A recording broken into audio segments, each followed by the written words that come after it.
race has become detached. Well, Caayaa it is, the one that I thought was looking quite good, disappearing now quite rapidly off the back. So coming round now with 6 laps to go, still Nia leads, as she has done ever since Flanagan began to fade.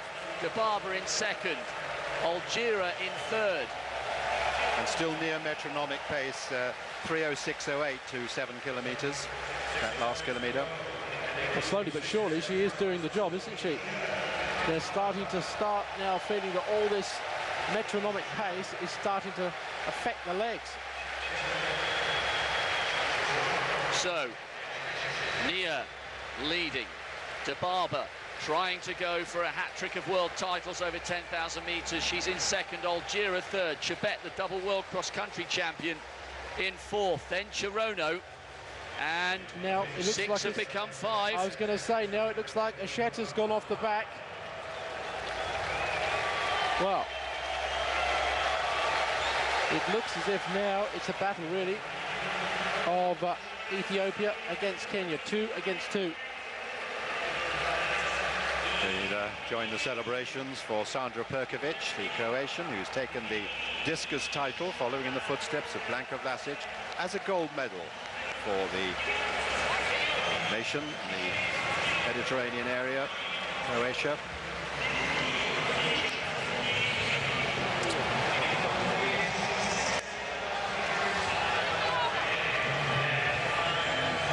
In the discus competition was the silver to Robert Michon of France.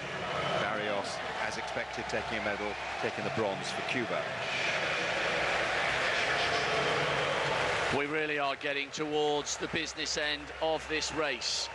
We still have the Japanese athlete leading if she can hang on, even if she gets passed by the 2 Ethiopians and the 2 Kenyans still left in contention. She'll be in line for a better finish than 9th.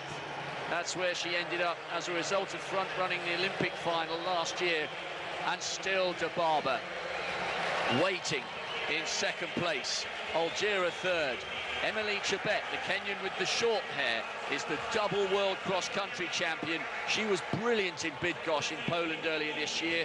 A very, very gutsy athlete and someone who knows how to keep going even when she's suffering. And Gladys Chirono, the taller of the Kenyans, in 5th place at the moment.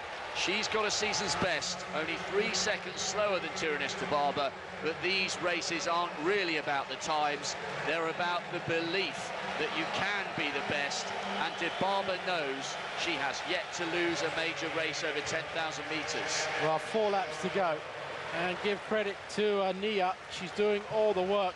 De Barber, though, has been looking up at the scoreboard every time she comes down to the end of a straight, just checking where everybody is. I think she'll be quite happy that slowly but surely it's being whittled down to 2 Kenyans versus 2 Ethiopians. Well, there have been so many installments in the rich history and the rivalry between Kenyan and Ethiopian distance running, and sometimes it's a false belief that success comes easily and without hard work for the men and women of those 2 brilliant 5 and 10,000 metre running nations. But there's tremendous dedication and there's a love for their sport which underpins the hard work that leads to all the success. And we are about to see another chapter in this rivalry played out over the last 3 laps here in this Olympic stadium. Inside 3 laps to go now in the final of the women's 10,000 metres.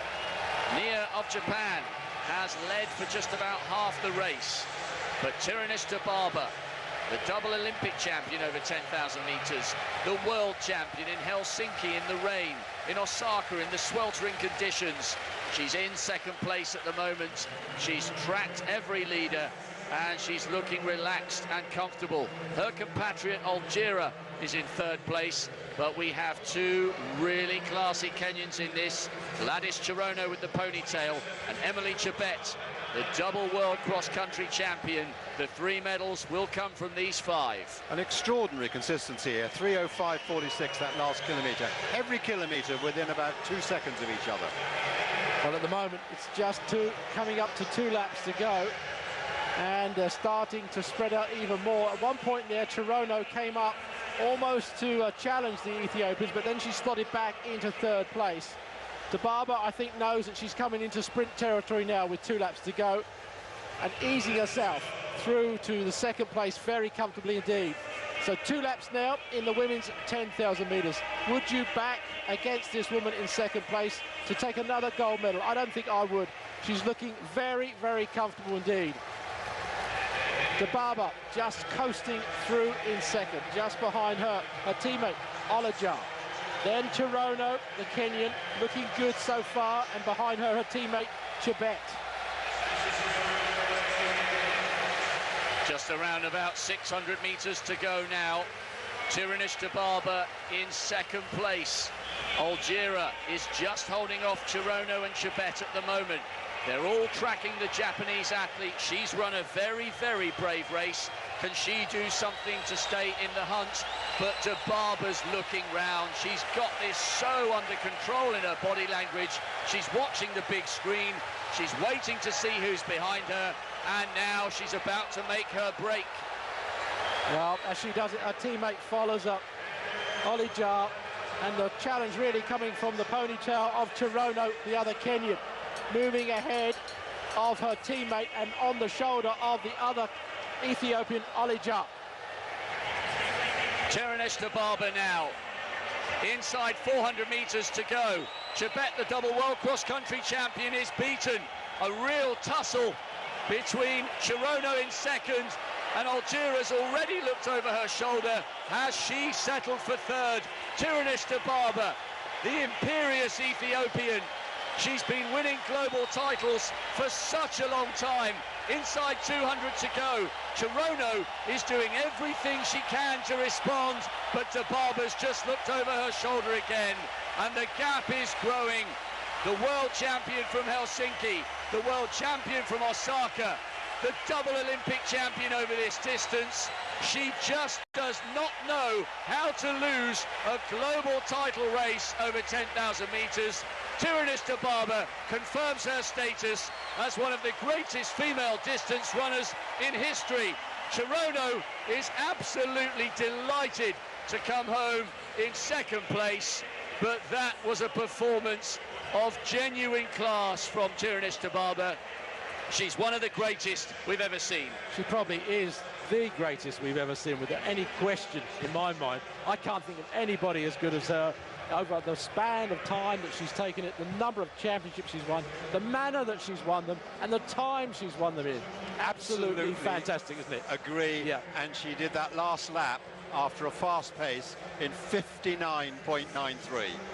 There is no answer to that sort of rhythm. There really isn't. And everybody, I think, in that race knew they were perhaps just running for second place. Shalane Flanagan coming across the line now. Very, very tired. One or two of the athletes still with another lap to go.